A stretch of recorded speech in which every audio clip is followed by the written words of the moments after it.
کون سی طاقت ہے اللہ کہ جو تمام چیزوں کو ختم کر سکے گی، مسخر کر دے گی پوری کائنات کو. نہ اس کے آگے پہاڑ ٹھہر سکیں گے، نہ اس کے آگے لوہا ٹھہر سکے گا، نہ اس کے آگے آگ کا کچھ بنے گا، نہ اس کے آگے پانی کچھ کر سکے گا، نہ اس کو ہوا کچھ کر سکے گی، کیونکہ پانی سے زیادہ ہوا ہے. نہ ہوا اس کا کچھ کر سکے گی. جو طاقت آدم میں دی وہ یا اللہ، وہ کون سی طاقت جو آدم کے اندر موجود ہوگی؟ وہ طاقت ہے لعلکم تتقون. سبحان اللہ. ایک متقی انسان جس میں تقوی اور اخلاص موجود ہوگا، جس کے اندر تقوی اور اخلاص آ جائے انسان آدمی کے اندر، اس کی طاقت کا کوئی انسان اندازہ ہی نہیں کر سکتا. طاقت ایکسرسائز سے نہیں آتی، خوراک سے نہیں آتی. طاقت بھوک سے ختم نہیں ہوتی، حالات سے مٹتی نہیں ہے. تقوی کی طاقت ایسی ہے، اتنی بڑی طاقت ہے جو جھوٹ بولتا ہے، جو غیبت کرتا ہے، جو اللہ کی نمازوں کو چھوڑتا ہے، دنیا کی محبت کے اندر جو مست ہے، دنیا کے احکامات کو چھوڑتا ہے. یہ ٹھکانہ ہے بھائیو، یہ ٹھکانہ ہے جہنم. ان لوگوں تو ہے ہی ہے جنہوں نے اللہ کو مانا نہیں. تعجب ان لوگوں پر ہوگا جن کے ہاتھوں میں قرآن بھی ہے، سینوں میں قرآن بھی ہے، ان کے سامنے مساجد بھی ہیں، خانہ کعبہ بھی موجود ہے، وہ اس کو مانتے بھی ہیں.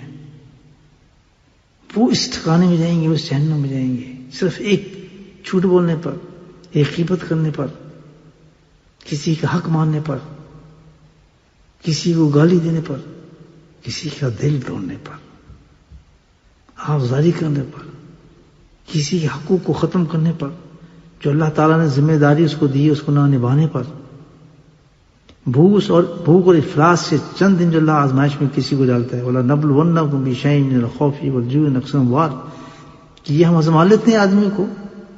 مقصود نہیں ہوتا اللہ تعالیٰ کہ کسی کو بھوکا رکھے، کسی کو کھانا نہ دے، کسی کو بیمار کرے، کسی دوسری حالت میں مبتلا کر دے. یہ اللہ ہرگز ظلم نہیں فرماتے، بلکہ جن انسانوں سے اللہ محبت فرماتے ہیں، جن کو اپنے قریب کرنا چاہتے ہیں، اس کو کسی بیماری میں مبتلا فرما دیتے ہیں. اور بیماری کی طاقت اتنا رکھ دیتے ہیں کہ اگر 40 دفعہ اس بیماری میں وہ شخص لا الہ الا انت سبحانک انی کنت من الظالمین پڑھ لیتا ہے، تو اگر مر جاتا ہے اس موت سے شہید، چاہے کتنا بڑا گناہ گار ہے، اس بیماری ایک آزمائش ہے اس پر. ہم تو ترس کھاتے ہیں نا، لیکن اللہ کرم فرماتے ہیں، اور اللہ چاہے تو صحت دے دے، الحمدللہ صحت دے دے تو پھر اس کا درجہ کئی گنے بڑھ جاتے ہیں. تو یہ ان چیزوں کی آزمائش سے گھبرا کر، بھوک کے خوف سے، ان چیزوں سے گھبرا کر اس نے اپنے ایمان کو بگاڑ لیا، حرام کی طرف چلا گیا. دنیا کی لذتیں، اللہ تعالیٰ نے دنیا میں لذتوں سے ڈھانپ دیا دنیا کو، اس کے اٹریکشن سے. دیکھیں فلاں آدمی مزے کر رہا ہے، فلاں عورت مزے کر رہی ہے، ہم گھر میں بیٹھے ہیں، بس ہمیں تو مسجدوں کا پتہ ہے، ہم تو اس برقع پہنے، اس کو دیکھو کیسے جاتے ہیں، کیسے مزے کر رہے ہیں، کیا ٹھاٹ بھاٹ ہے ان کی. اللہ کی قسم یہ تو خواب سے بھی چھوٹا خواب ہے. ایک توبہ ایسی چیز ہے الحمدللہ، ایک توبہ ایسی چیز ہے کہ 70 سال میں، 50 سال میں، 40 سال میں، جوانی میں تو کمال ہے. جوانی میں تو جب دنیا کی آزمائش پر شخص موجود ہو، ہر چیز اس کے سامنے موجود ہے، کر سکتا ہے.